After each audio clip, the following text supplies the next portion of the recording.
All of our productions at GCTV are sponsored in part by Bay State Health, providing the care you and your family need when you need it close to home. Visit them online at baystatehealth.org. Greenfield Savings Bank. Visit them at 400 Main Street in Greenfield. Call them at 774-3191 or go online to greenfieldsavings.com.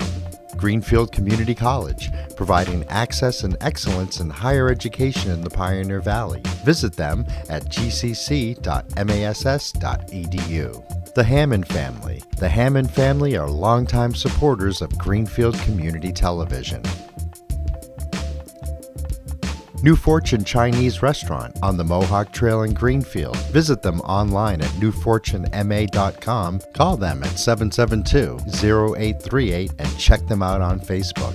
Real Cleaning Services, cleaning Hampshire and Franklin County since 1972. We don't cut corners, we clean them. Check them out online at realclean.com. Call them at 413-422-1143. People's United Bank, located at 45 Federal Street in Greenfield. You can call them at 774-3713 or visit them online at peoples.com. The Solar Store of Greenfield, replacing fossil fuels and nuclear power one home at a time. Visit them at 23 Fisk Ave. Call them at 413-772-3122 or visit them online at solarstoreofgreenfield.com. Thank you to our sponsors for supporting all of GCTV's productions.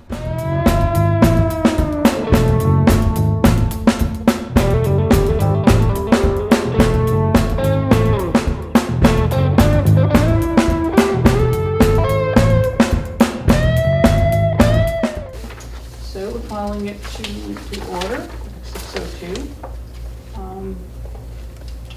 Just printed out different than I had typed it, so. I call to order, and if anybody else here is recording, we need to know that. Nobody else is recording, right? Except we're all here, we have a full house. The approval of the minutes from last month are kind of pending because I was waiting for it to go up on GCTV. So I could compare that with my notes, but I haven't seen it yet, so I don't know. It's online. Is it? Yeah. Okay, it was about a week ago when I checked Yeah. last, so I'll check again. Mm-hmm. Okay, so that'll be the minutes. And for our public hearing, we have the issue of the emergency shelter. And the mayor had appointed MJ Adams and Tim Strahan. Is it Tim? It's Bob. Bob? Yeah, the fire chief. Yeah, Bob Strahan. Bob. And MJ is here tonight to give us an update on that. So, Okay. go ahead. What is your full name? MJ Adams. And I'm the Community Development Administrator for the town, city, whatever. Yes, my major job is to work with Community Development Block Grant, but I also do a lot of work on housing issues. I'm also very involved in the opiate task force, specifically on the workforce development and housing subcommittee. I have a very strong background in housing, and I have personal experience because I actually am an overnight shelter volunteer in Northampton. So I come to this issue when I saw that it was on your agenda. I was glad that the mayor had sent it my way to have some conversation. And I want to say, first of all, I applaud you for being so concerned about people at risk of, at risk of death if they're out in the cold elements. So we took the resolution that you sent to the mayor. We started talking to folks to see the background on that. And yes, indeed, the individual shelter is over-enrolled consistently. The family shelter is at capacity. The Salvation Army has really generously stepped up to the plate and provided some funding so that people could be put up in the hotel when there was no other option. And in my conversations with the police chief and the fire chief, no one has been left on the street overnight cold because they're always welcome. There have been some folks who have come and spent the evening or the overnight in the lobby of the police station. But we know that that's not the right place for them to be. Your resolution asks that the city take a look at the possibility of creating an emergency shelter plan with a possible physical shelter here. And as we looked into it, I had conversations with Dave Christopher, who is the He's the executive director of the Hilltown Community Development Corporation. What's his last name? Christopolis, Christopolis. Anyways, there's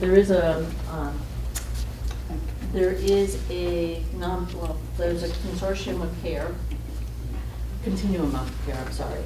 And this is HUD funded, and it actually is the way that homeless funds get distributed through the communities. And in talking with Dave, he did indicate that, that they had been concerned that Franklin County wasn't participating in the consortium of care. There's continuum of care. There's quarterly meetings, but he said that Franklin County hadn't sent representation, and he strongly urged that we start there. We talked a little bit about the shelter providers here in Franklin County. He did say that the contracts are up for renewal in this next year, and this is a good place for people to start getting vocal and to start advocating. Because ServiceNet is the social service agency that does staff our shelters up here. And that probably a more effective, and these aren't his words, these are my words, a more effective way of us responding to this specific need is to make sure that the resources are here so that when there are people out in the cold, there's a place to put them without going to the extreme overcapacity that we've been doing at our individual shelter through the year, or through the winter. So that's what I would like to propose, is that, that there be some encouragement that Greenfield, as the lead city in the county, actually have someone who participates. It's a quarterly meeting, that is a person who would be there to advocate, to support the social services request for additional funding. In some brief conversations with the fire chief, the concern is that if we were to set up our own shelter, a separate system, that there would be, it would be an opportunity for mischief. There are people who choose not to go into shelters for a variety of reasons, and this would, if we had an alternative shelter, it would give them the end run around what I think is a very professional service shelter service provision network that we have here in the region. So, that said, to give you some updates on some figures, they actually did a point in time count of the homeless population on January 24th of this year. We are, the data has not been released yet, but it will be coming out soon. And then the other thing that I handed out to you is something that that we've put together, this community has put together. There's a free community meals listing that we have here, and that gets updated every spring, and it just went out again. And then the other, on the back of it is actually a little card that I made last year when I first came here. It's a card similar to what they used in the Northampton area. It prints out on a little piece of cardboard, and you fold it up and it fits into your wallet, but it gives you access to resources. And we gave these to a number of the folks who interact with people on the street. We have the police officers who interact with them all the time. We actually have some street ministry happening from some of our faith communities. And there's a lot of concern and there's a lot of outreach. The challenge is to encourage people to get to and to use the services that are there and available. But the most critical piece, and I think that what we all heard in this process, is that the individual shelter being at overcapacity substantially through the winter is really something we need to advocate and make sure that there's additional resources, more beds, so that people do not have to be at risk of death from being out overnight. MJ, in this information you put together for us, and thank you very much, I too strongly believe we need to do something. And thank you for this information.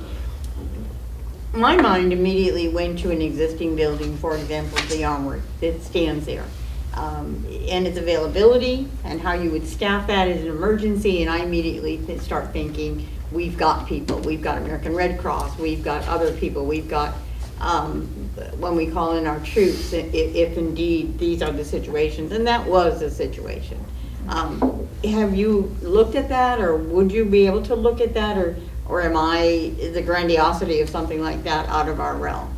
I guess my concern would be trying to do that independent of what ServiceNet, the service provider, is actually looking at in terms of expanding their resources.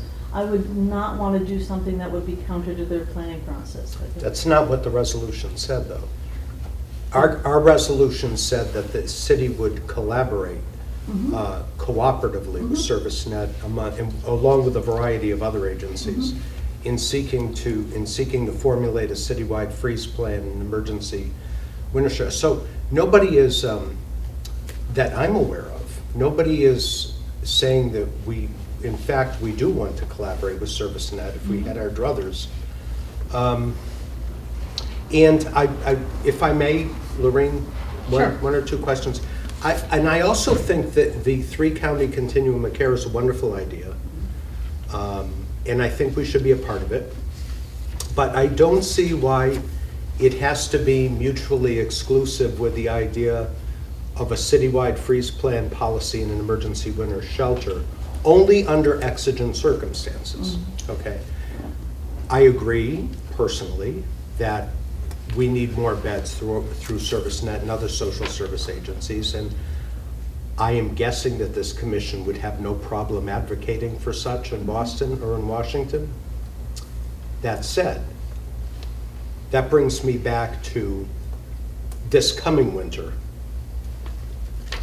It's a quarterly collaborative 3-county effort. Under the best of circumstances, we'll participate. Probably meet twice before the snow flies. So I don't think this standing alone is a solution based on what the resolution of the commission that was forwarded to the mayor is. The other thing I'm kind of curious about and somewhat surprised, the fire chief said that this concept is an opportunity for mischief? No. In our discussions, the opportunity for mischief happens is when there's two separate shelters where someone who's, for whatever reason, is not able to be accommodated, sometimes because of their behaviors, at a professionally staffed shelter, that they then divert themselves to this alternative shelter. And you're dealing with a much less professional staff because these people aren't trained to be shelter providers. Exactly. They're first responders. And it provides an opportunity for someone to do an end run around a shelter system that's trying to provide services. The consequences sometimes of not being able to stay in the shelter overnight is you're not being allowed to stay there because they're asking you to do something or to behave in some way or to participate in some way in services. If there's an alternative shelter, then you're avoiding that conflict. Of course. Yeah. And as a And point that's of, what mischief was my language, no, that's not the fine. chief's. I understand what you're getting at. And as a point of clarification, you do realize, and I hope the chief realizes, that the resolution of this commission that was forwarded is not setting up a competing shelter system. It is simply requesting a very brief emergency shelter in the worst of possible circumstances in the cold. I hear you, and I understand Right. that. I guess what I'd like to encourage you to think about doing is to invite ServiceNet in for a more substantial conversation. Have you met with them to talk about their needs? My understanding is they had not come before you to have this I conversation. don't think we've Not met, recently. not, We've invited them, but it's been They hard, haven't so. come. They were gonna Get 'em come here. and didn't, so. I would strongly encourage you to have a conversation with them, to invite them in. And I would encourage you and the fire chief to have the same conversation with them. If in fact you are, if the purpose of your panel is to look into what was in our resolution. We actually have had conversation. I had a brief With ServiceNet. conversation with one of the ServiceNet people, and they did confirm that they had been over capacity. Right. Right. So anyway, that's as far as I'd go with that. Mo? Just a thought. I'm part of the Recovery Center here, BHN, and why wouldn't they be invited on board to take a look at the need for shelter and not just ServiceNet? I mean, these are also people that are looking to become established in the area. Sure. My understanding is the funding that comes to support the homeless shelters comes through HUD, through the consortium of continuum of care, that they have multi-year contracts, and that my understanding is that the contracts are up for renewal, I believe, next year. So this would be a good time for other Thank you. providers who might want to be in the mix to throw their hat in the ring. Thank you very much. So is that fiscal year 19? I don't know the details of Okay. it. I do know that when I was speaking with Dave, he did say that the renewal of the contracts was coming up and that was an opportunity for other providers to come into the Okay. mix. Sarah had a question. When you were, your conversation with ServiceNet, did it come up that they're really not a true drop-in emergency shelter, that the folks that stay there, that they don't, like in a normal shelter, you leave and you lose your bed, and you have to come back every day, and if there's no bed available, you don't have a place to sleep. Mhm. Is my understanding that that shelter is not, that's not how they operate. You know, if you have a bed and you're accepted into the shelter, that bed is yours for a set determined amount of time. So if we're in a cold snap emergency, how is that helpful to people that aren't able to do that because they're over capacity and it's not a true emergency shelter in that manner? I hear your question about the level of detail. I did not get into that level of detail. So I don't have an answer for you. Greg has a question over here. Yeah, MJ, so first of all, I know you and the fire chief are both very busy already with your duties in the city. So I just want to thank you for being willing to go on this panel. And I think it's a good example of, you know, this commission making a recommendation, which is like our purpose. The mayor taking it on, and he appointed two people who clearly are very knowledgeable about the subject. So I think overall that it's a great thing. And what you said about ServiceNet makes a lot of sense. I mean, they're the ones operating the shelter. And from what you said, it seems like they know that they're over capacity. I'm sure they would like to provide more space. So to me, I think the main focus, you know, for the city, like you said, is getting with them, saying, how can we help you expand? Because if the city doesn't want to run a shelter all day, every day. You are And very right about that. like Lou said, the motion is for extreme circumstances. So whether that means opening a town building for ServiceNet in those scenarios and then ServiceNet staffs it, what the mixture is, I don't know, but it definitely makes sense what you said. I mean, ServiceNet is doing it already, so there's no need to reinvent the wheel. But it was definitely concerning. Like, what really started this off was having the Salvation Army captain in here, and he's saying, well, yeah, I mean, we spent $1,600 to put people in hotels. That's great, but it really shouldn't happen. You know, I mean, there has to be some sort of government response there, I think. So it sounds to me like you guys are on the right track. Obviously, you just started kind of on this mission here. So, you know, I'd love to stay in the loop with you, whether you email with Laureen and keep it posted or whatever it might be. You know, I think it's great that we're taking these steps now when it's hot out. Yeah. So by the time it gets cold, we're in good shape, so. And to take that even back further, the conversation really began shortly after we had those 2 or 3 weeks of way below zero weather. And then, you know, we had the other agencies in, but that was a huge concern. And for the person, I guess I have a couple of questions. For the person who's turned away, whether it be a behavior issue or whatever, what happens to them? And I recall last year, the Red Cross came through with some shelters, and I think one was set up in Northampton at one of the schools. They had an emergency shelter there. I think it was Red Cross. And they had a couple of them across the state. I mean, and Greenfield is a big place also, so why couldn't we have something like that here too? They just came in and set up something at the school during that time. During the cold snaps? I think, or it may have been You know what it after, was? It's but when we lost power a couple of years ago during that big surprise October storm. it was this past winter. This past winter. Yeah. I'm pretty sure that it happened. Did you? Yeah. Yeah. If you could find out more information Okay. about that, I'm more than happy. I will, because something like that, we certainly have spaces here that we could set something I like was that up. confident something would happen here. Yeah, and then they would be certainly professionals at it also. Well, what I'd like to suggest is that I actually further my conversations with both Dave at the Hilltown CDC and also with ServiceNet to get a better schedule of what they're talking about doing and to see if there's any opportunity for them to think about what we might do this coming winter. And then you'll come back and talk with us. Yeah, Thank we- you. Tim?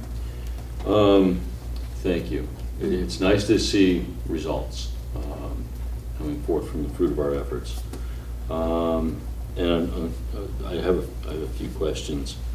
and/or comes. As far as the armory goes, that's a state-owned building, and I think if there were a state of emergency, they would probably keep that building to themselves because they may have to call people in for a state of emergency and utilize that building, that facility. That's, I'm guessing here. Additionally, there's weapons stored there, so they're probably going to give you a hard pass on that. It's definitely an active yard. It's more active than, I mean, we see it every day. It looks vacant, but there's quite a bit of firepower in there. So. As far as, and I would reemphasize that we don't want to set up a competitive shelter system with ServiceNet. But let me give you a different scenario. Let's say a F2 tornado ripped through Greenfield like it did down in Springfield, and it displaced a whole bunch of people just like that. Okay, and the shelters are all full. Where do they go? You know, I mean, that's just as much a natural disaster as, you know, I mean, yeah, family and friends, and eventually, you know, they get absorbed. But I think as an immediate need, and that's all we're looking for is an immediate need type shelter. It's not. We don't want to hire new shelter workers. We don't want to have people, you know, going through training and everything else. But yes, it seems like it's something that needs to happen. And more than just saying, well, ServiceNet said the beds are all full. And again, I would say, regardless of someone's behavioral issues, leaving them out at 19 or 20 below is not a solution. Well, it's a solution, but it's not a desired solution for putting them up. or hang on. Is ServiceNet a governmental agency? It's not, is it? No, it's a nonprofit. Okay. And what do you know, and I can't seem to put a number on this, what the required square footage for someone to have in a shelter is? I don't know the answer. Okay. And the reason I asked that is because we spoke with someone who said, you know, they had the basement of a building, and they were able to put up almost 8 people. And if I look at this room here, I could envision easily, and this basement is much larger than this, I could envision easily 50 people in here in a cold situation, in a life-threatening situation. And so I wondered, and maybe it's a fire code, maybe it's something else, but in an emergency situation, you know, but if I'm this close to the person next to me, and I've been that close in some places, and I snore, you know, that's better than dying, and that's what we're really talking about here. As far as the 3-county continuum goes, and sending a representative of that as what Greenfield once upon a time was called the county seat, would this be something that the FERCOG would want to do, or something that the mayor wants to appoint somebody, or is this something you expect us to send someone to, or what's? I would have to see what the mayor was thinking on that. I haven't spoken with him about that specifically. It is, you know, homelessness, we feel the consequence of it because we're the county seat. But, you know, homelessness is entire, you know, it's throughout the county. Sure. So it might make sense for the FERCOG to take a hand, and I know they've stepped more into doing some housing planning that might be appropriate for them. And they also, I think also Community Action has, you know, they're very involved with coordinating and networking social service providers. So it might be helpful if someone from their organization participated. Yeah. To reiterate, we don't want to set up a competing system. We're not looking for, you know, we're now that guy, but it would be nice if the shelters are full capacity, and again, I don't know what the square footage someone's allowed is, whether it's 8 by 8 or 5 by 8 or what, 5 by 5, I don't know. But it'd be nice if there's a designated, if that's quantified somewhere, it would be nice if that could be set aside So that in a situation where you've got a room this big, they don't, the powers that be don't say, well, you can have 8 people in here. I can see a lot more. So. One of the things I wanted to follow up on is I know that a couple of years ago, there was an effort by the Interfaith Council to start up an overflow shelter, very similar to what we have down in Hampshire County. My understanding is it wasn't very highly utilized.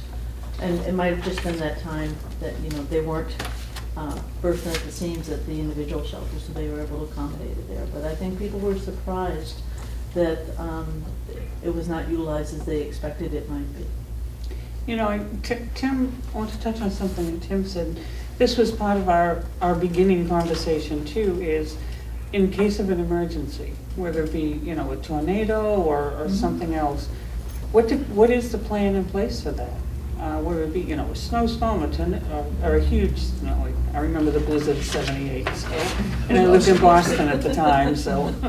But, when there's something like that happens, what is the plan for people? Well, that would be emergency management, more specifically. And that's sort of out of my wheelhouse, but Okay. I've learned a lot of new things on the job. But I know that there's, region-wide, there's a fairly strong emergency management training system out of FERCog and some coordinated regional emergency services. Okay. I should probably have them in. You gotta think like a major disaster, MEMA certainly is getting involved there, like we're not just on our own.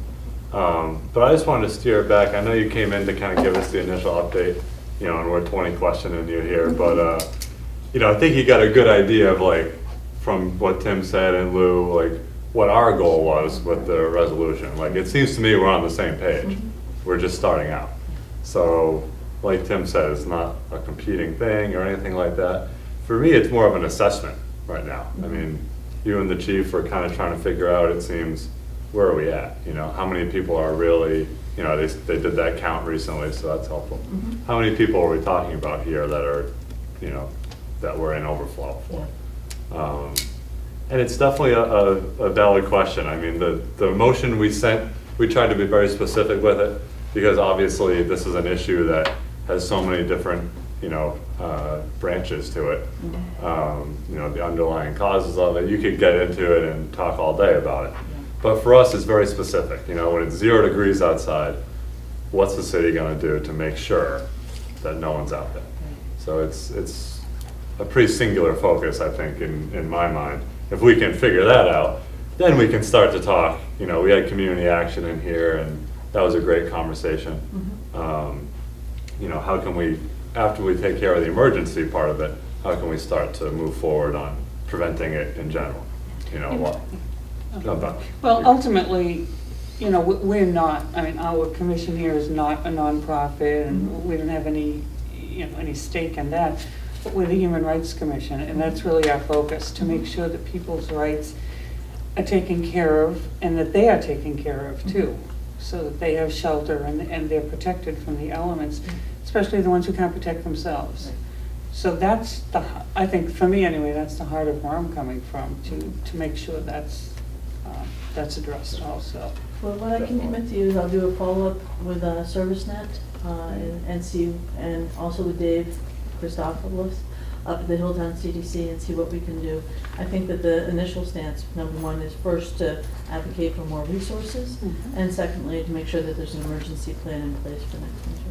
And let us know, what we can do. Obviously, we've kicked this up the chain here, but we're certainly very willing to do whatever we can to help you out. And there may be, because of what happened with Wedgwood Gardens, there may be some kind of policy set forth in the EOC for Greenfield. Emergency Operations Center, I'm sorry. Maybe they have something, and it's just been one of those things we haven't looked at in 14 years or something. It's like that shack uptown with the Emergency Operations Center. Yeah. It's like the city's center, but it doesn't look like we could use it, So we'd like to have you back to give us an update. When do you think that might be a good, time frame? A month, 2 months? or- I'd say 2 months. 2 months, okay. That'll give me time to have those conversations So and sort of get a better sense. Can I follow up on something Greg said? I just wanted, Greg, support what you said about being on the same page. I think this is very early, obviously. Any kind of discussion and exploration is good, but as far as being on the same page, just speaking for myself, what I was envisioning your committee doing, or your panel, so to speak, was reviewing citywide freeze plans of other cities and communities in the Commonwealth and nationally, and seeing if that was something that Greenfield could do expeditiously, meaning next winter.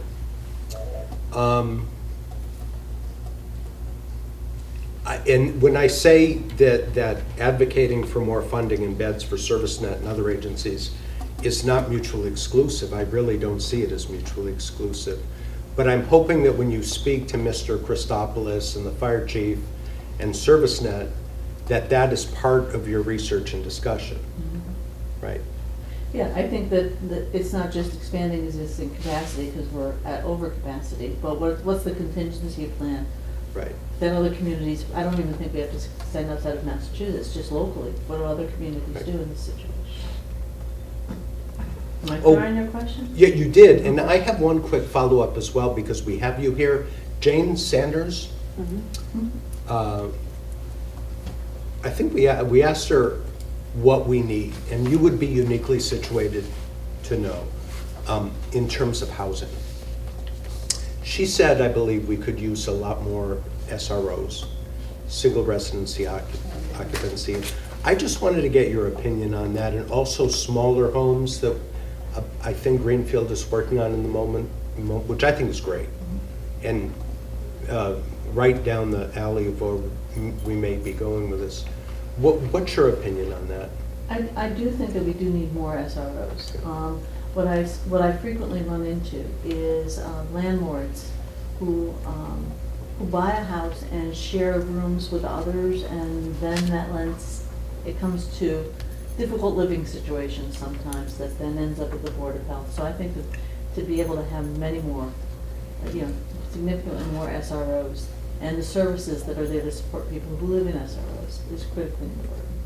In terms of, and I mean, you see, that's why people are sort of stalled at the shelter, because there's no place for them to move into. Mhm. So a bed doesn't become free if they don't have a place that they can go to that they can afford. Thank you. So it's the very low income units, be they SROs or studio apartments. And one of the things we are going to do is encourage more infill development here in the downtown area with the accessory dwelling units and letting people carve off parts of their house and make other dwelling units. I think that's a critical piece of all of this.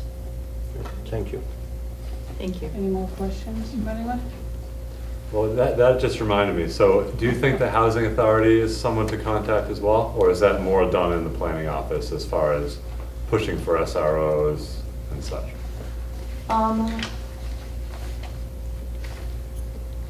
Like, let's say, Philippe is the mayor, and he says, I want 1,000 more SRO units in this city Tonight. in 2 years. I live in one. Where would that go from there? Let's say the mayor says that's a big priority. Who's taking the lead on that? You would certainly want to involve the housing authority, although I wouldn't expect that the housing authority would build those. I would be looking for rental subsidies for those units that might come through the housing authority. And then I would want to deal with a private landlord who, build stuff and renovate stuff and maintain and manage it. So that units that they have will be brought up, would be good, safe, affordable, decent. And that they'd also know that people with very low income can't afford the market rate for those, so that they Like get some sort of a rental community subsidy. builders Inc. kind of operation, where they come in, they build 50 units. No, maybe not even that big, 20, 30 units, half from Springfield area is always looking to do some renovations. I think we have some buildings in the downtown area that we'd like to see some upper level residential happen. Yeah. I think there's a lot of interesting opportunities right now. I think keeping the conversation going and having the community express support for this type of housing is critical, and it's for success for the long run. Makes sense. Thank you. Yeah. Our July meeting is July 9th. I'm not going to commit to that. No, I just wanted to mention it. Oh, But, Yeah. For a minute. June, July, that would be 2 months, yeah. What was that? Oh, yeah, I mean, you guys are in contact. Oh, yeah, we will you be, know. but I just want to That's mention great. that. Thank you so much. Yeah, thank you. Thank you. Thank you. Good night.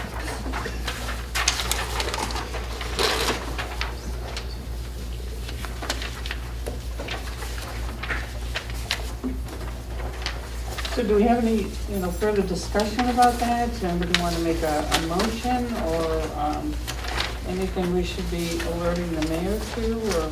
We're still Thoughts? studying this. We're still Yeah. looking into all the figures and numbers. Right, I just want to say, I think it's a great idea, and I want to continue to learn more about it. yeah. More about the numbers, the availability, Yeah. what possible spaces. I mean, this whole SRO thing. It's Right. great, I can totally relate to that. I'm a single human being, and that's the type of apartment that I can afford. She might be coming back, I don't know. Yeah, and I think it was great what we did with splitting Lou's motion off. It's very specific. Now the mayor and this task force are on that part of it, it seems.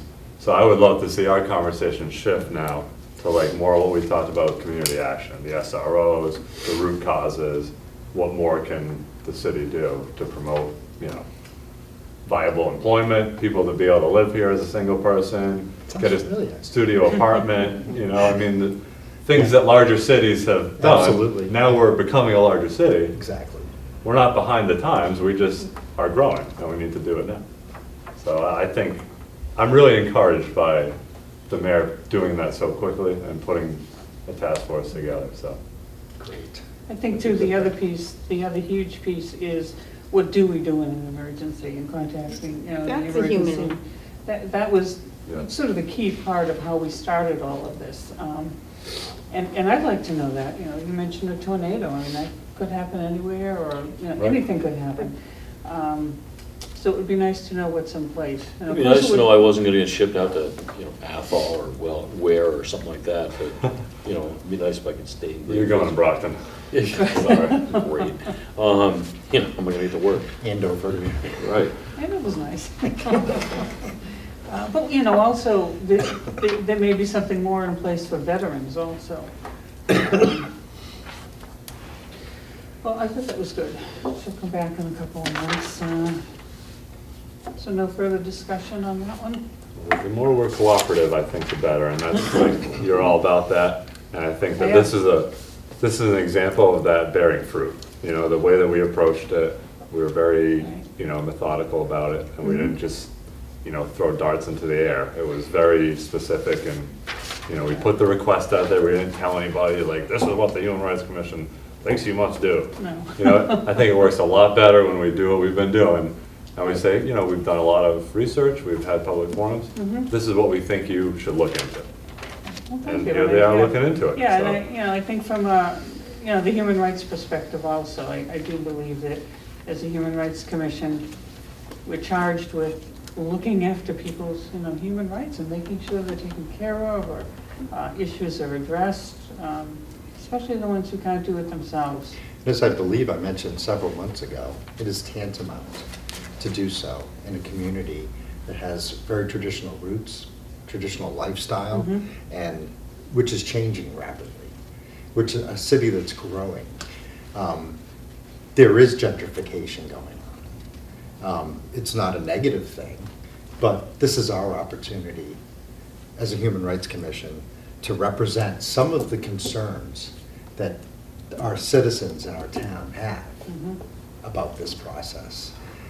If we're going to expand, it's great, but will I be able to stay here? Will someone else be able to stay in Greenfield, and will it be affordable? And I think that's a key point. I think Because that we don't want to ties in. lose the culture. of the No, it thing. ties in with all of this, also. One of my last trips to Montreal, I had a tour guide, and she was taking me around to all these different places. And one of the areas is being hugely built up, and she mentioned that, that people are just being pushed out because they can't afford the rents now from the newly renovated buildings. So it certainly ties in with this issue also. It's almost like it's a wheel. It's like a wheel, and there's so many different spokes to it, and they all lead into each other. People are coming to Greenfield in the past 10 years because it's affordable. They're getting priced out of other places and they're coming here. Obviously, the city needs more residents. supports the business, it's, you know, that's how economics works, obviously. But if we price people out, it's not what we want, you know, it's not gonna grow the downtown density, and I know that's already the city's plan. So it all ties into what they've already been talking about for years. You know, increase the density downtown, smaller occupancy units, and, I mean, it makes sense. It's pretty clear, like, that's the direction that we need to go. So how can we help with that, I think, is the question. Right, and you know, the downtown, one huge recent addition to it, it's not a housing issue, but is the medical place next door. I mean, Yeah. you know, it's downtown, people can get rides if they don't have a ride in. They have a dental office there, and the building is beautiful. I did go to the open house, or the grand opening, whatever they call it. And that's another place, so if we have all this other downtown housing, it's great for people. It's close by, they can walk to it or get rides. So I think it's just another place where the downtown is being built up some more. Let me just say one more thing then. I was really lucky to be able to get an apartment about 2 blocks from where I work. And so it's like right next, you know, just a few blocks from Sure, downtown. that's great. I spend so much less on gas nowadays. Oh, It's a benefit to me. It's a great benefit to Yeah. me. I enjoy walking. I enjoy the historic buildings in Greenfield. And I enjoy leaving my car, not having to pay all that money Yeah. for gas. Yeah. And just helping the environment out a little bit. Yeah. You know, when I was living in Shelburne Falls, I'd always be driving in. I was a commuter. Now I have a bicycle. I get to be a part of Greenfield's community more. I was just gonna say that. Promotes I would think- pedestrianism. Right, I would think that you would feel more of a, you know, of a part of the downtown as I like opposed to that. driving, parking your car and Yeah, going into the exactly. building. You know, and that's great. So you get to see a lot of things that some of us don't get to see or to be a part of. I see all positive things. Philippe's Church of Pedestrianism. Let's see it now. All right, That's great. so that was a good presentation and discussion. Good to have her, thanks. And now, Sarah is up, the Anti-Stigma Campaign. Thank you, everybody. Thank you for bringing this for us. So I included in your packet a letter from the former White House Director of National Drug Control Policy, Michael Botticelli, under President Obama's term.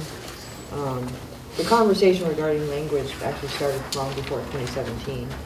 It probably began in earnest in 2015 by every single recovery advocate that attended the Unite to Face Addiction rally in Washington. We all went back to our home states and kind of started this conversation about language in reference to individuals that struggle with substance use disorder. We can also include those that struggle with mental health challenges. And so Michael Botticelli moved on to the Grayson Center for Addiction at Boston Medical Center. He's the executive director now. And he created this pledge regarding language. And what I like about this pledge, because it actually gives you examples.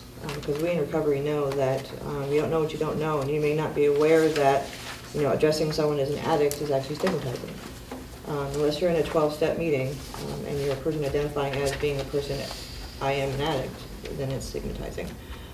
So on Wednesday, May 16th at the Mental Health Wellness Fair, we are launching a community-wide anti-stigma event where folks are being asked to take the pledge, and those that are comfortable with social media and being very open and transparent, which I hope people will be, is to snap a photograph of themselves and post it on End the Stigma Enough is Enough's Facebook page to show our community that we do care about language, and some of this language can be considered discriminatory.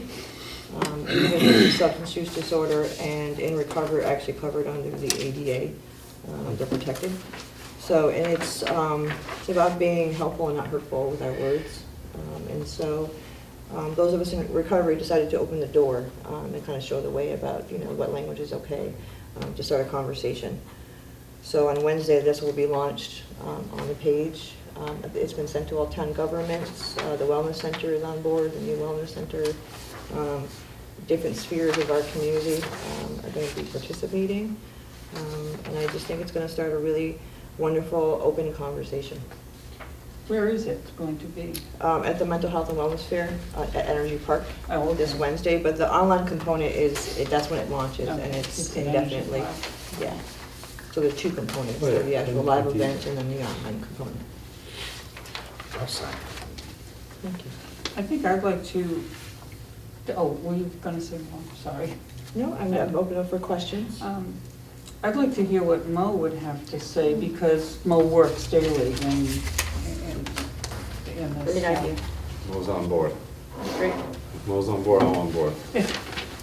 You're a man of good taste.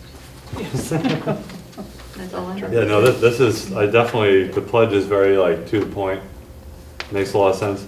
And like, I'm looking at these stigmatizing languages, yeah, I use like 80% of those, so it's like a common thing, you know? You don't think of it, but if like you're talking to someone in recovery and you say, you know, you say any of these things, I can totally see like how that's a problem, you know? Right. And as someone with in dual recovery, which means that I'm in recovery from a substance use disorder and mental health condition, it's important to me because the biggest barrier for people to access treatment is stigma.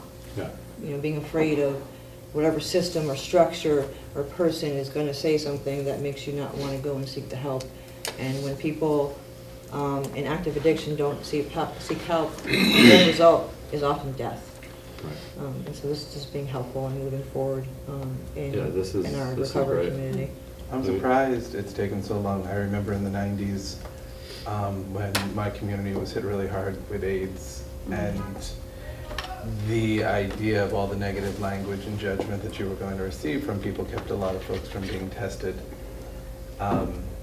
And it was even within the gay community itself, the language that we were using to talk about AIDS, you know, mostly because we were afraid and, you know, but this became such an important turning point for changing the way people thought about AIDS. You change your words, and then it changes the way you feel. And I think it's fantastic. I'm shocked that this is happening now in 2018, that this wasn't happening longer ago, that it's taken so long. But maybe it's the fact that the opioid addiction, you know, the opioid epidemic has just hit, you know, so many, I don't know, that it just hit so many soccer moms, you know, that it takes that tipping point. I remember nobody really cared until it was the Olympic athletes and the movie stars that were hit with AIDS, and the athletes, and then it switched, and all of a sudden people had sympathy. But no, this is wonderful, and it really does throw me back to the 1990s, though. Lee, something? Let me pass for now. Oh, I do okay. have something to say, but I'm going to just hold it till And I later. have an answer for you, Oh, yeah. because I just wanted to give a nod to your community, because we took a cue from you, from your community. You know, I actually watched that unfold as you know, early high school student, and the bravery, and, you know, it took you guys a long time too, to move that change. It's very Yeah. slow. It's a slow process, and we learned from you, from all the hard work that your community did in breaking that stigma. And, you know, I'll just use the word infiltration into the medical community Right. is so important, because, you know, they're the missing piece here, is that the medical community isn't trained. Many of them are not trained in addiction, they're not trained in language regarding, and they could, you know, inadvertently do harm, which they've taken us not to do, by not knowing the proper language. So I just want to, you know, thank your community for, you know, setting the standard, really, you know, and thank you for also acknowledging that, you know, it's true. This epidemic actually has been raging for close to 50 years. And the reason why there wasn't this much attention, because it was communities of color and people of color that were losing their life.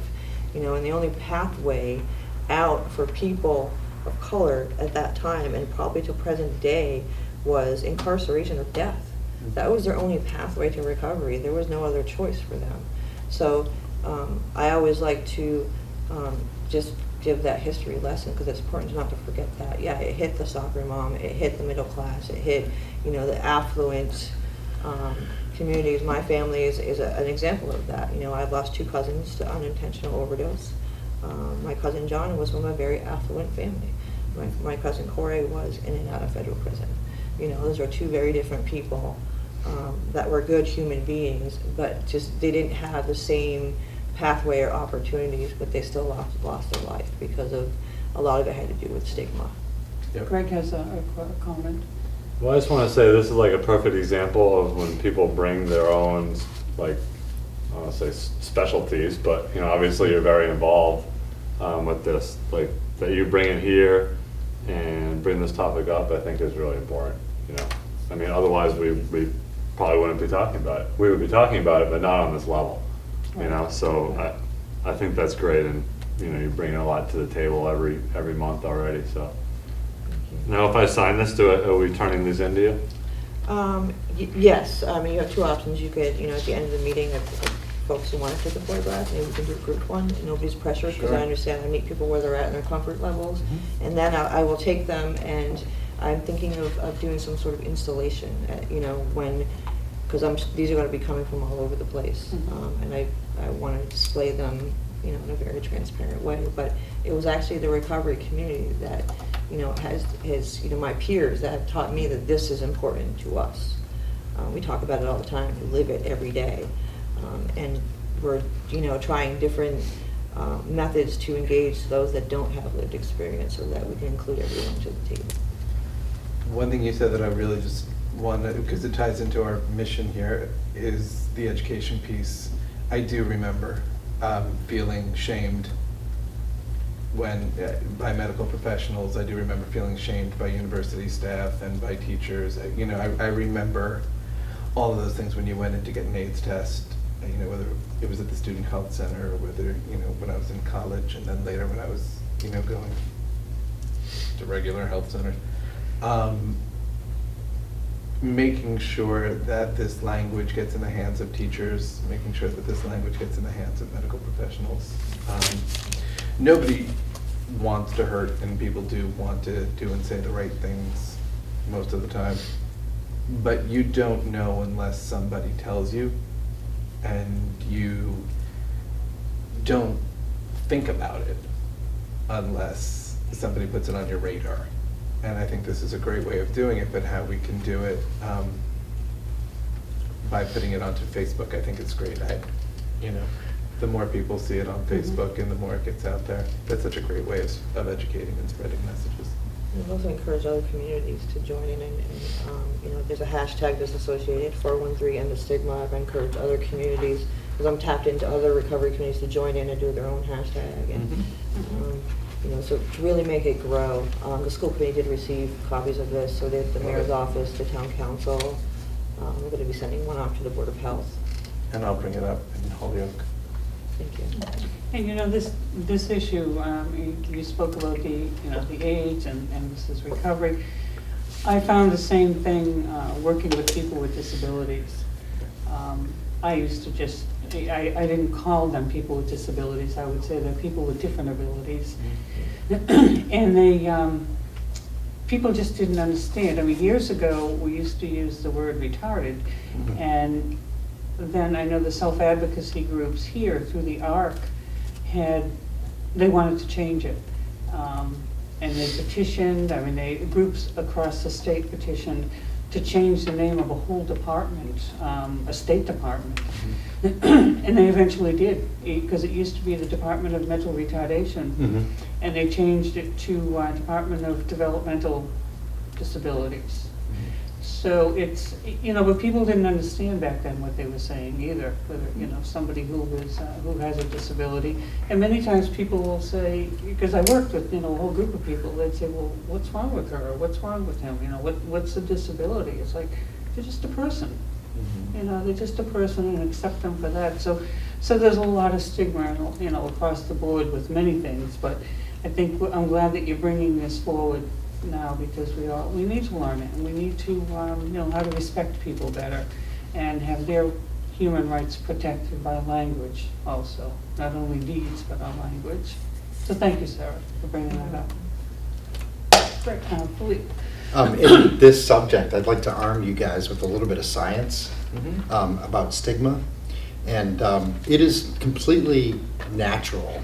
We're a human species that has evolved from other animals. And in the animal world, there are many animals that do things that are completely illogical, that risk their lives. They display plumage in front of predators to gain a mate. There's a million different types of examples. A lot of this kind of behavior we as human beings have also inherited.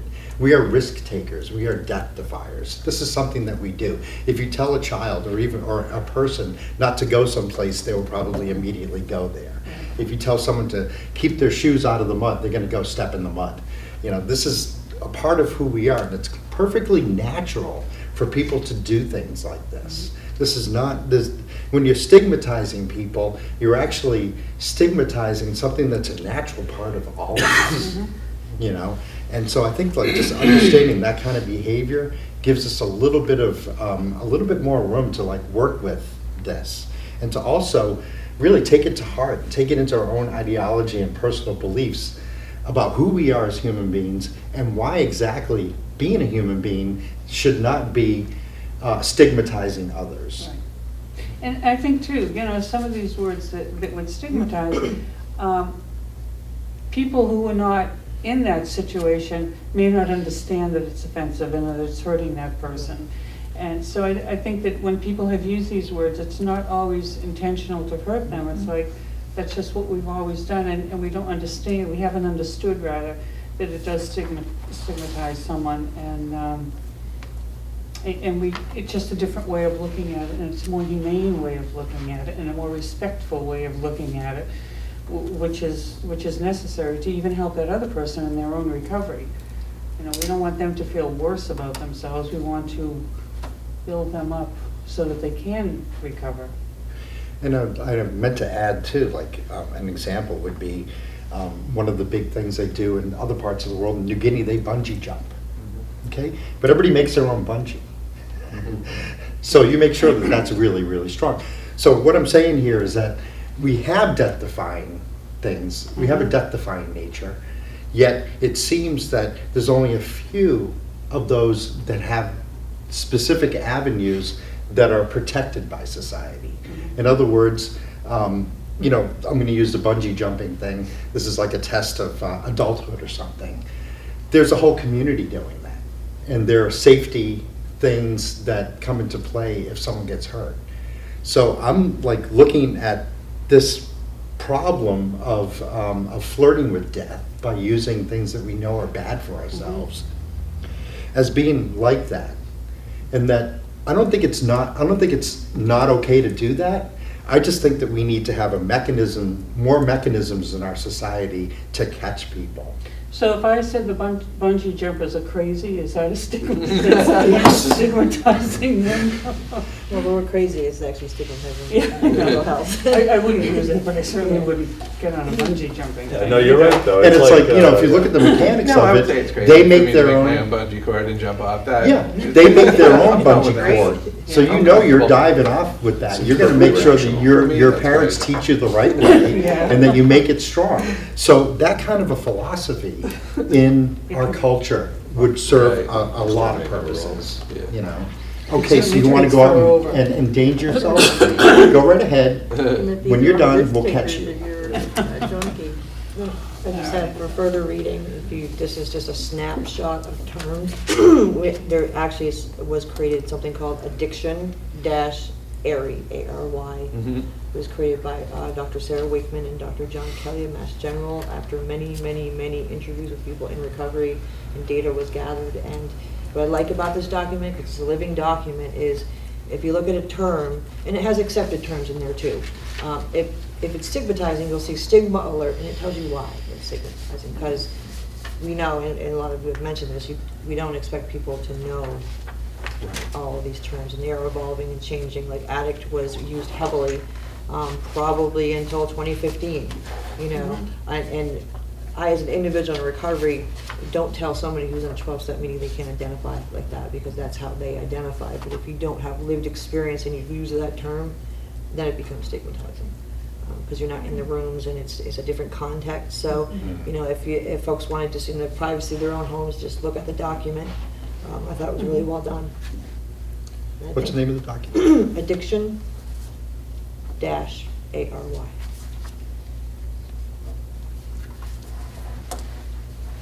Well, again, thank you for bringing this forward, because I do think it goes over a lot of areas, but this is, I'm glad this was even brought to my attention, because I wouldn't have thought of it, you know, as far as which words are offensive. Anything else on that, or? I am of a school that if you don't have anything good to say, don't say it. But I will say that I'm not going to sign this, strictly for one word that's on here, maybe two, with the word use, because I think that normalizes this. I do not think it's normal. We didn't evolve from animals. I don't think it's normal for people to have this type of behavior. It's abnormal, and that's what makes it bad for them. And they get to the point where they can't help themselves, and I understand that. But the word use almost normalizes it, like I use, you know. And I've had friends who died of overdoses. I had friends who died of AIDS, and to be honest with you, you know, the AIDS seems more normal than sticking a needle in their arm or drinking themselves to death, and I think it's just that one word, Sarah. And I don't look at anybody, and I don't condone them, and I don't wave a Bible at them and go, "I condemn thee to hell." Okay, it's just that word "use" that makes it, tries to normalize this. And it's not normal. And it's selling someone short, I think, when you try to normalize some phrases, and that's the one. So I won't sign this. I do support not condemning people, and the stigma that goes with it, and I empathize completely with people, but I don't want to normalize it. I'd rather see everybody. And it would be a utopia if everybody just stopped, but that can't happen. It won't happen. And so I don't want to, at the same time, I don't want to normalize it and say, well, it's okay, you just do it. I'd rather help somebody get away from this kind of thing, this type of behavior, than to say, to make that one single word, try to normalize this. So that's my heartfelt opinion, if you will. But I do support getting rid of the stigma, that because you're right when you say there's soccer moms and there's people, and it goes back to big pharma and doctors getting paid to put people on prescription painkillers, and then it stops. And I know people who are addicted to prescription, they're on prescription painkillers for the rest of their lives. You know, I know someone who has a cage around their spine. That's a price he pays for falling asleep at the wheel. But when you've got pharmacy companies paying doctors to prescribe their drugs that leave people out there. And this is where it's all coming from. It's not necessarily just gateway drugs that get further and further. That was back in the 70s. You know, this is almost a conspiracy. Okay, that's. Greg would like the That's floor right. now. Well, not to open up a can of Pringles here, but so I mean, this is, you know, use and misuse. What about the word misuse? That's okay, right? I think he's No, talking about the. no, all down of it is here. misuse. I don't think anybody's going to change this document for. So the way that I'm looking at this is use and misuse replace the word abuse. I don't. So to me, that I mean, here's your heroin. Use it. yeah, well, It's okay, it's but- normalizing a state. It's making normalizing statement something that's not normal. Well, you got to look at it like this, I think. You know, society dictates what's normal and not normal, right? So, you know, I hear what you're saying. I mean, the word use, you know, you're saying, okay, well, you can use heroin, and that's you're using it. But it doesn't mean that we're saying it's a good thing. You know, I mean, I don't think anyone's saying, you know, that by using the word use, it's a good thing. You can say, well, I use cigarettes, you know, or I use beer. well, society doesn't look down so much on using beer. Or You know? liquor. So, I hear what you're saying, but to me, I just feel like to categorize it that way, you know, is kind of missing Petty, the. or, yeah, I No, get it. No, It's and nitpicky. I understand, you know, but like another example here, you know, saying that someone is clean is stigmatizing because, correct me if I'm wrong, Sarah, The opposite is. the down opposite at is the bottom. dirty. It's down at the So bottom. if you say, well, I'm clean, well, that means someone using is dirty, which certainly doesn't sound too good. What's at the bottom? Clean and dirty, those are two unacceptables. Right. You know, so again, I think it is very important to make sure that, like, let's say you're talking to someone, a friend of yours, and you know they have an opiate problem. Are they gonna get terribly mad at you if you say, well, you know, you still have that drug habit? No, they're probably gonna say, yeah, I do, Tim, you know, honestly. So I don't think it's like a, you know, make or break kind of thing. But especially if you're working in a hospital, or you're working in a treatment center, or you're working, even if you have a friend who has a problem, certainly it sounds better. You know, you don't want to go up to them and say, so you abuse heroin, huh? You know, well, yeah, that is what they do, but it's certainly less disrespectful to them to say, well, you use heroin. Well, yes, they use heroin. It's just semantics. But to me, one sounds a lot better than the other. And I think that's kind of the point here. Like, it's not a normal thing. You're right. Of course, people shouldn't be. And that's the wonder. I don't see something, when you use something, it should be useful. That's your opinion. But of course- you know? Yes, And and what that's- I'm talking about here is human nature. And if you're not gonna look at science, you're not gonna see where all of this really comes from. You're just gonna be peddling more ideology that comes in. You gotta look at science, you gotta look at human nature.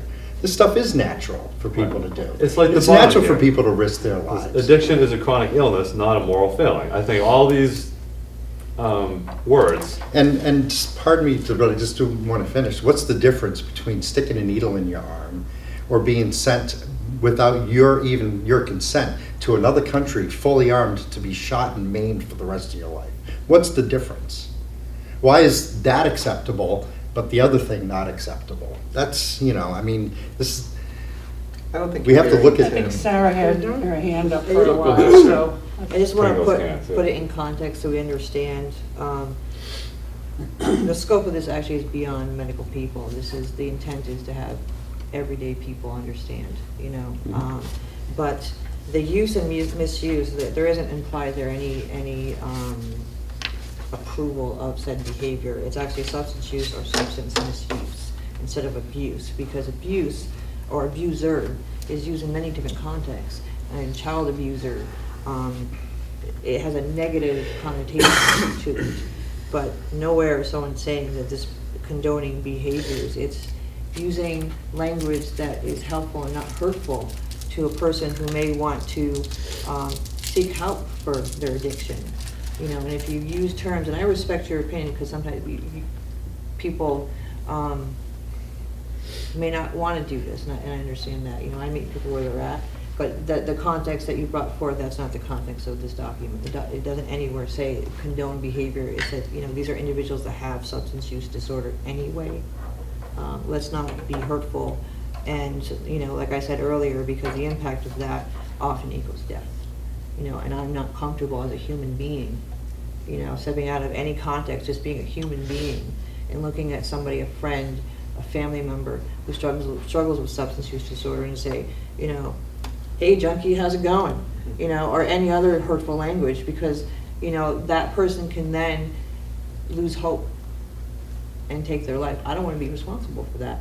You know, and that's part of this dialogue, is just to, without getting into personal ideologies or beliefs, is to just agree on language. That's it. You know, you're entitled to how you believe inside, but language, this language is accepted language in our community. And that's why I brought it forth to the commission, to be helpful to those that don't have lived experience, so they understand. But I respect your I belief think it's system. helpful, yeah. I think Brad wanted to say something too. I only heard you say things that were really true and good. I mean, signing the document for some people is a way of saying, this is how I'm going to show my support. Everything you said was about showing your support and just choosing to do it in a different way. But I thought what you said was beautiful and on point. I don't want to see people hurting themselves. And I interpret a word differently, but everything you said was all in support of people's dignity. And yeah, so, I don't know. I was very cool with everything you said. Yeah, I think that we're all learning too. Yeah. You know, it's one of the things about the commission that I think we're all learning things from each other as we go Yeah. along.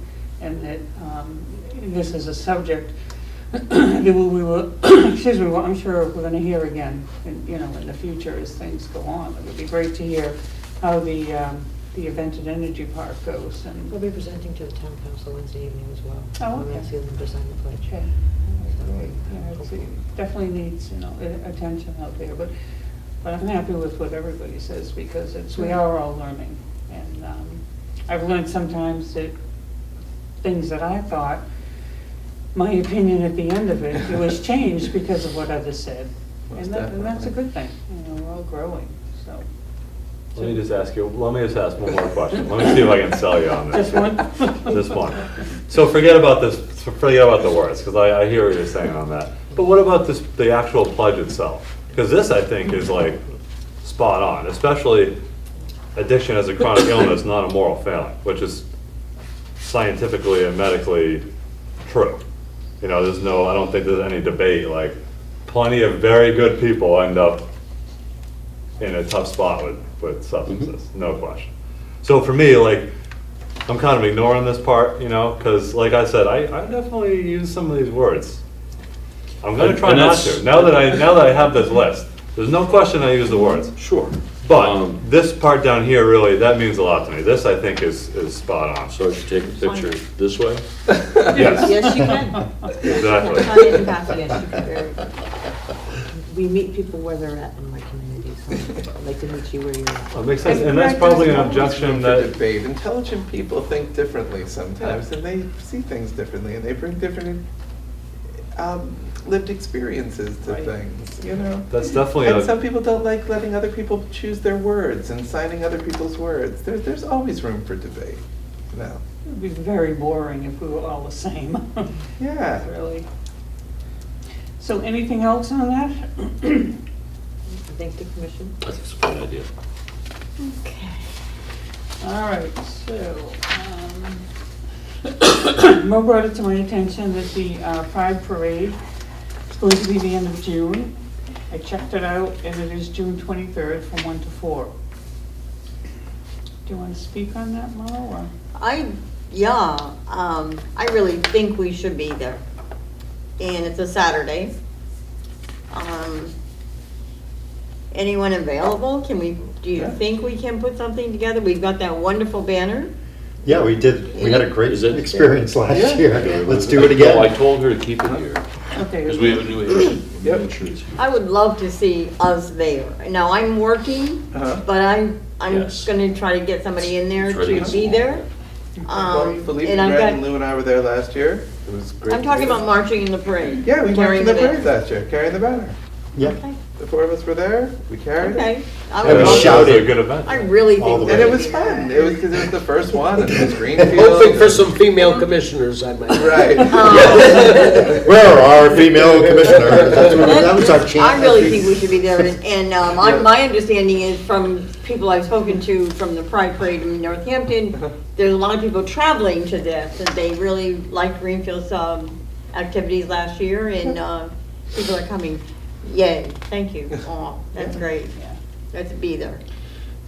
The only thing that was And tough Do we last year have was to that we had to be on register or the anything? sidewalk. What do we know? Yeah, We we can were all follow up crunching on up. that. We were like all Stuff crunched up on the there. sidewalk. Yeah, and I wonder if there's Or- something that the HRC can say to help get that Permit or kind of something. permit, yeah. Yeah, you have to Like apply in- for it at the town hall and the. Did they just plan too late? I don't know, but it was hard to march on the sidewalk. Yeah, that's true. That was Yeah. the one. Yeah. What happened there? I don't understand. We were. Well, we kept the running streets into were open. coffee I'm roasters. listening to someone. Go ahead. The streets were open, so the march took place on the sidewalk, which meant you could really just walk two or people across. So carrying the banner was difficult because the sidewalks were narrow. It made it it was a weird parade marching on when there was a sidewalk. Yeah, it was it was weird. But other than that, A like it would've- gathering. It was a gather, yeah. It would have been nice if we could have marched in the road and been able to look like a parade. So, my thinking is, do we need to register?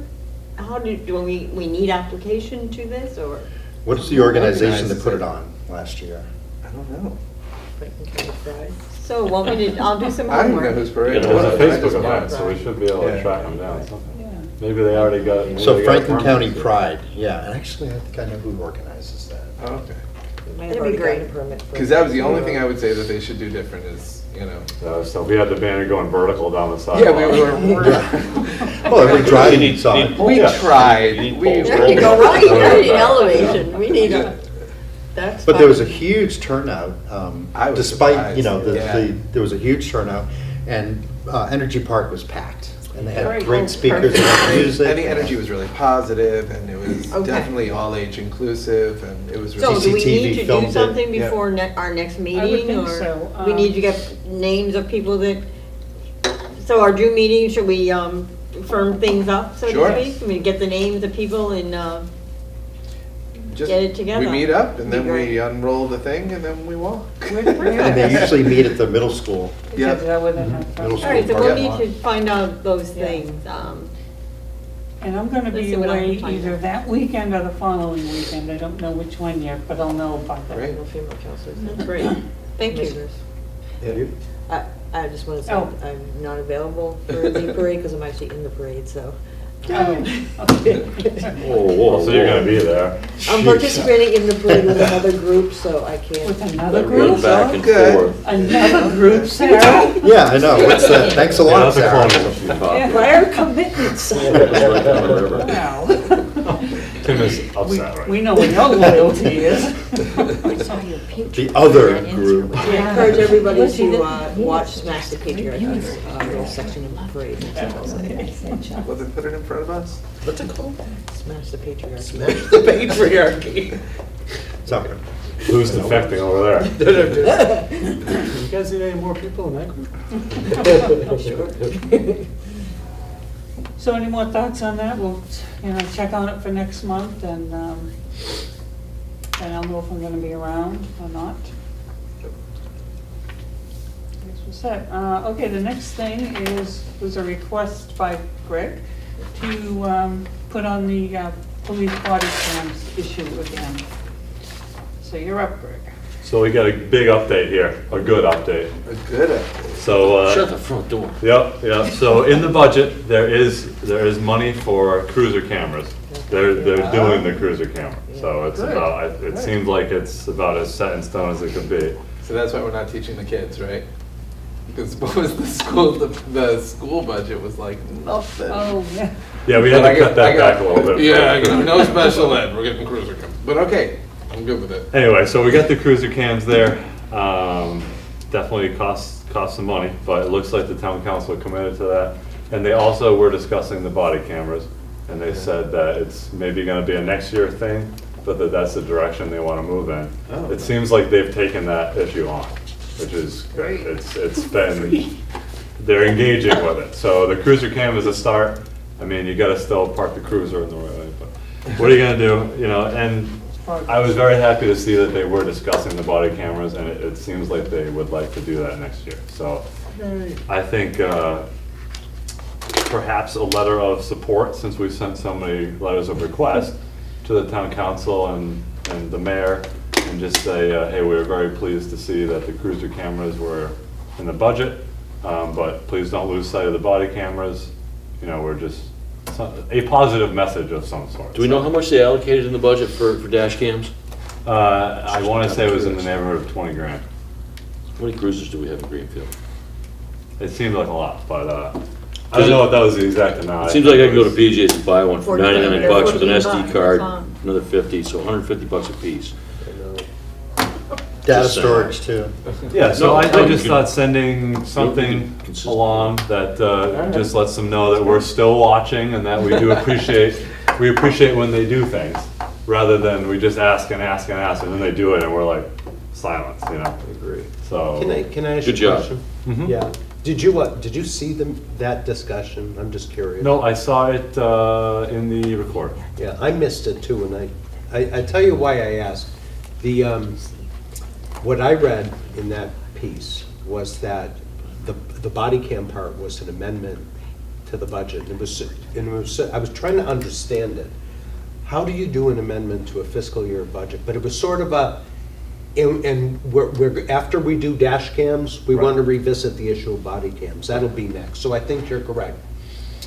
The counselor who, and I'm just speaking politically here, the counselor who's very big into this is Counselor Mass. And he has dropped our interest on several occasions in their deliberations to further his own argument, I think.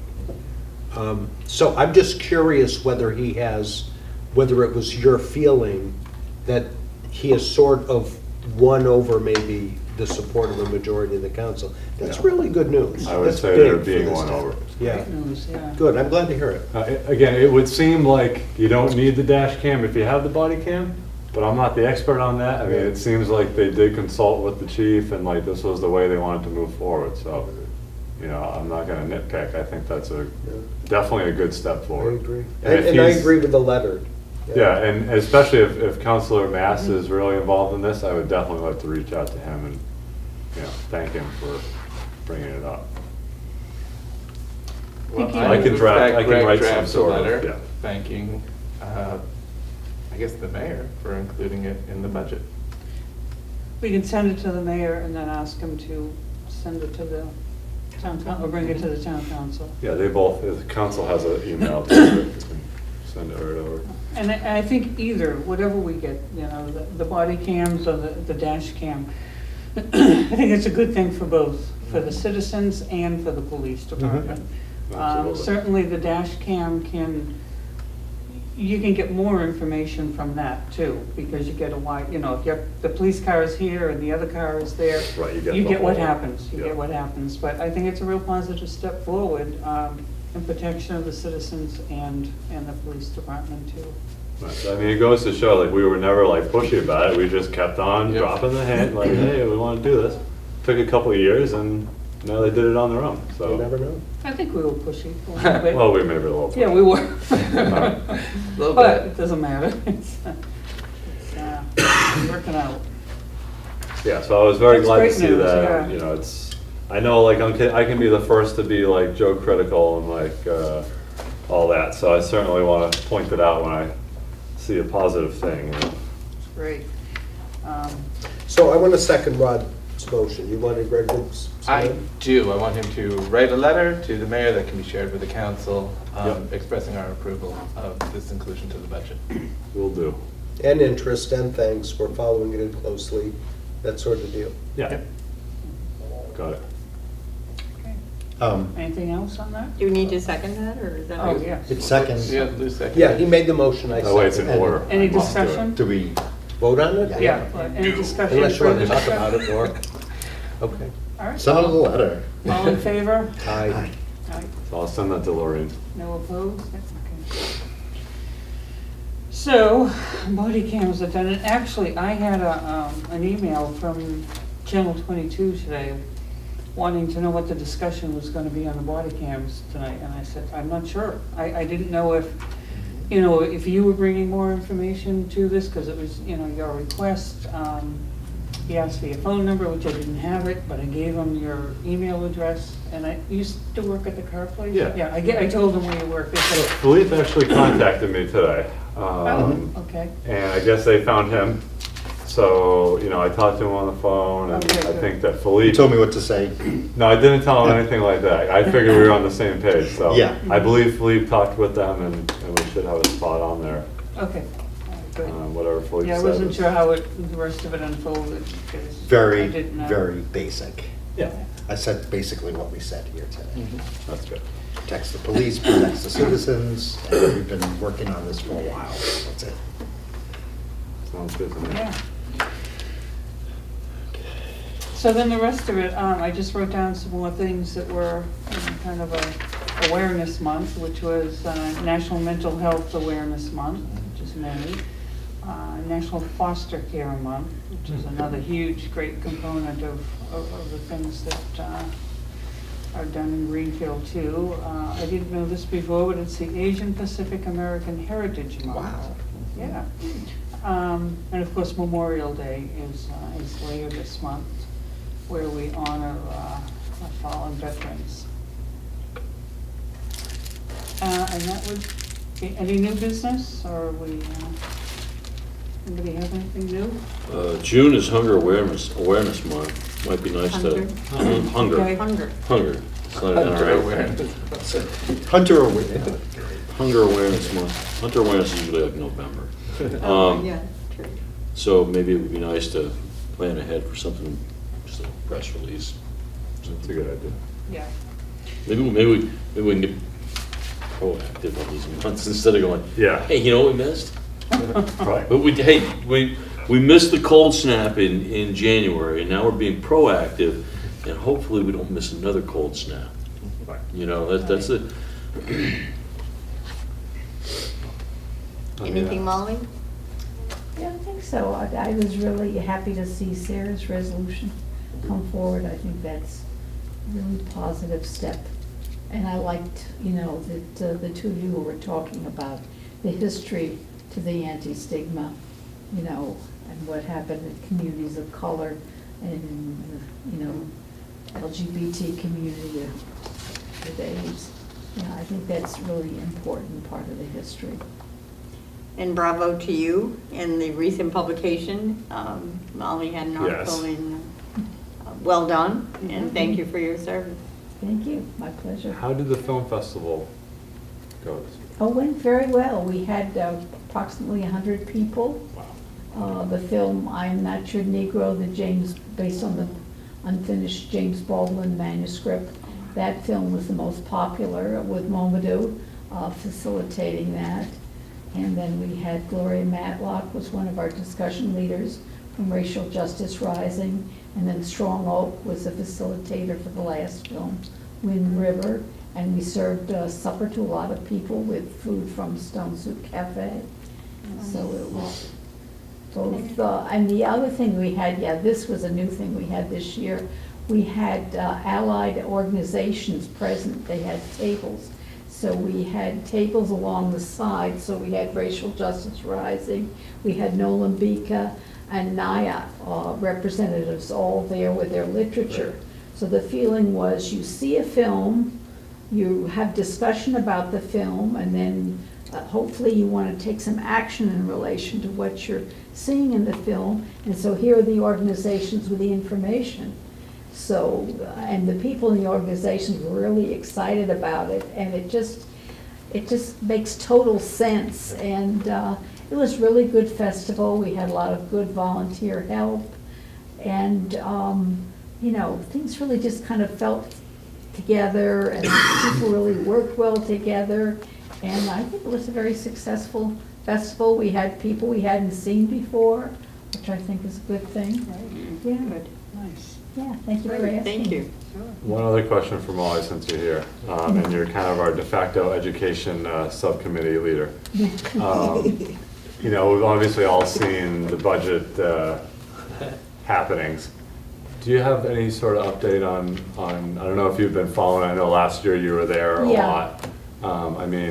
Is there a reason for the cuts? Is it legitimate? Like, is there something we should be advocating for? I'm really concerned, about the cuts. I think, the things, we're cutting into things that are really basic in education, and yet we're valuing things that are more problematic, like school resource officers, that we've talked long and hard about how this is really, they've been really problematic for communities of color. And I think we've had high school students really speaking up about feeling that they haven't been heard and don't have people to connect with. So I think it really shows we have a long way to go. Yeah. If you watch the last couple of school committee meetings, you'll see a lot of that in discussion, not only from the public forum perspective, but also among the committee members. The other thing under new business is the other sheet that I passed out, I distributed, which was sent to me by MJ. And it's a workshop that's coming up June 14th, 9:30 to 12:30. Did you get one? No. Yeah, I'll grab one after. And the topics here, there's like bullets next to it, and that's what they're going to be discussing. And this came about through the housing and homelessness issue. So if anybody feels, so inclined, go to that. It looks like quite a variety too. They're gonna have, the home-based program, the homelessness stuff, veterans, opioid. Did you see this? So, the crisis, so it may have a lot of, I'll give you my copy. Anyways, a lot of things there that are going to be discussed, and certainly feel free to go if you're able. Lorraine, if you don't mind, while we're all here, I think it's always good to do like a little future looking. Like, where are we headed? What's our plans for the next couple months? What do you have in mind?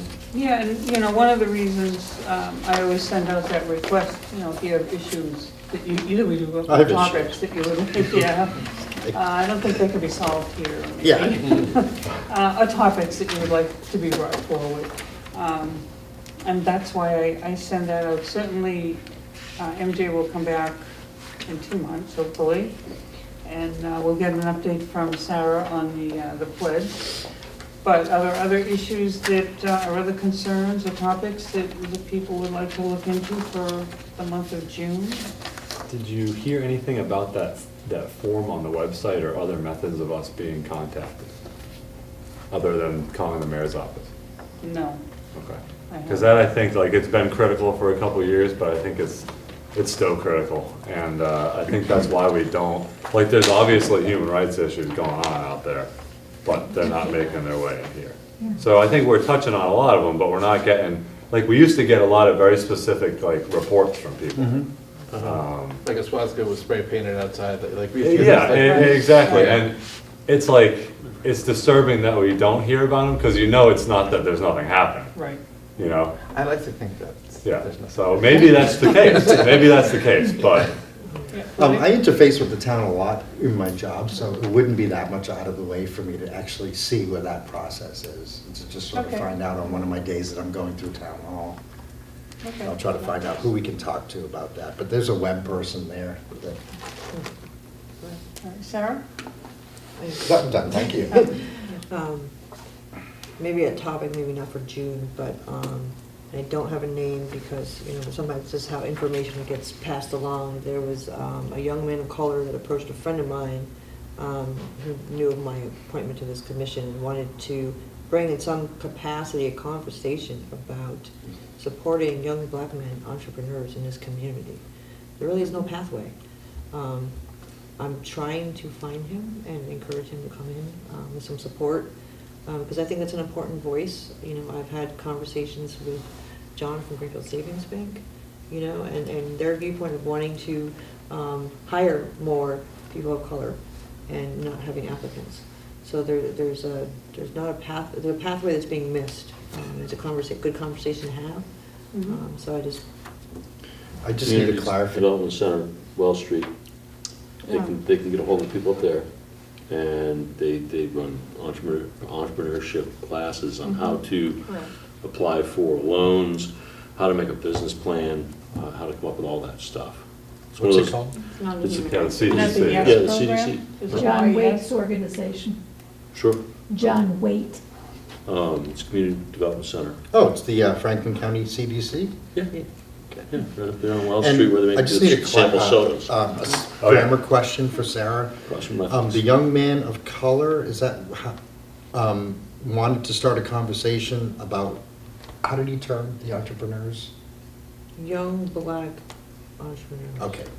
So- Which doesn't mean you can't His come in. terminology, yeah. Which does not say you can't come in, but in the interim, they I have. think it's a comfort level, honestly, of, getting their foot in the door. And the greater conversation is that pathway that's comfortable. But yeah, thank you for the information. I'll be sure to pass it along. So, last time I checked, we were the human rights. Right. So is it just people of color who are having a problem with that? Or is This is it? his specific viewpoint, that he's a young man of color, and he felt like there was not a pathway for young men of color to become business owners. Maybe there's just a pathway. Maybe it isn't, I mean, I don't want to say maybe it's not a color issue, but I know there's the program, the YES program, and they've done a lot with that, teaching young people how to get into it. Same thing about how to get a loan and all of those things. So if it's only affecting people of color, then that may be a human rights issue, but I don't know beyond that, you know, is it everybody who wants to be, you know, interested in doing something like that? Or is it just people of color? And that's certainly a discrimination issue. I've just heard from businesses have inquired informally with me, so I'm not going to mention names, that they'd like to know how they can recruit more like us, you know, graduating students of color. How do they attract them to their business?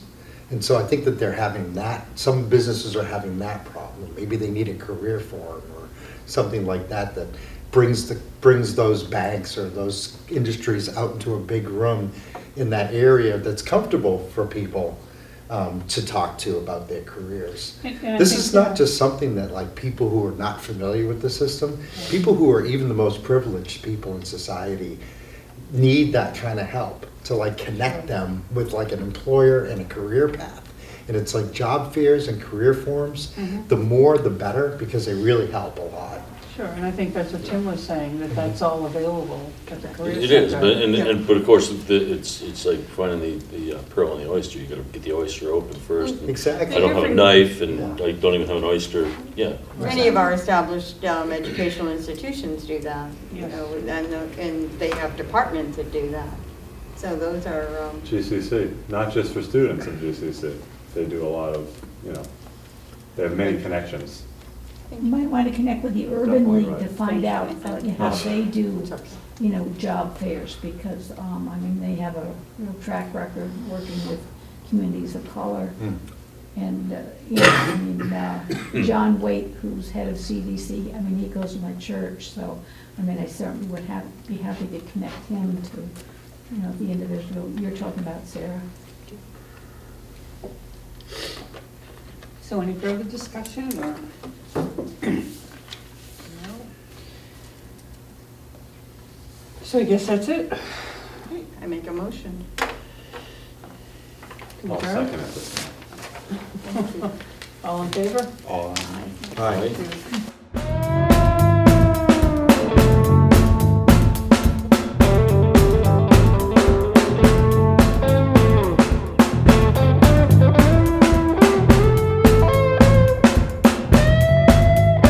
All of our productions at GCTV are sponsored in part by Bay State Health, providing the care you and your family need when you need it close to home. Visit them online at baystatehealth.org. Greenfield Savings Bank. Visit them at 400 Main Street in Greenfield. Call them at 774-3191 or go online to greenfieldsavings.com. Greenfield Community College, providing access and excellence in higher education in the Pioneer Valley. Visit them at gcc.mass.edu. The Hammond Family. The Hammond family are longtime supporters of Greenfield Community Television. New Fortune Chinese Restaurant on the Mohawk Trail in Greenfield. Visit them online at newfortunema.com. Call them at 772-0838 and check them out on Facebook. Real Cleaning Services, cleaning Hampshire and Franklin County since 1972. We don't cut corners, we clean them. Check them out online at realclean.com. Call them at 413-422-1143. People's United Bank, located at 45 Federal Street in Greenfield. You can call them at 774-3713 or visit them online at peoples.com. The Solar Store of Greenfield, replacing fossil fuels and nuclear power one home at a time. Visit them at 23 Fisk Ave, call them at 413-772-3122, or visit them online at solarstoreofgreenfield.com. Thank you to our sponsors for supporting all of GCTV's productions.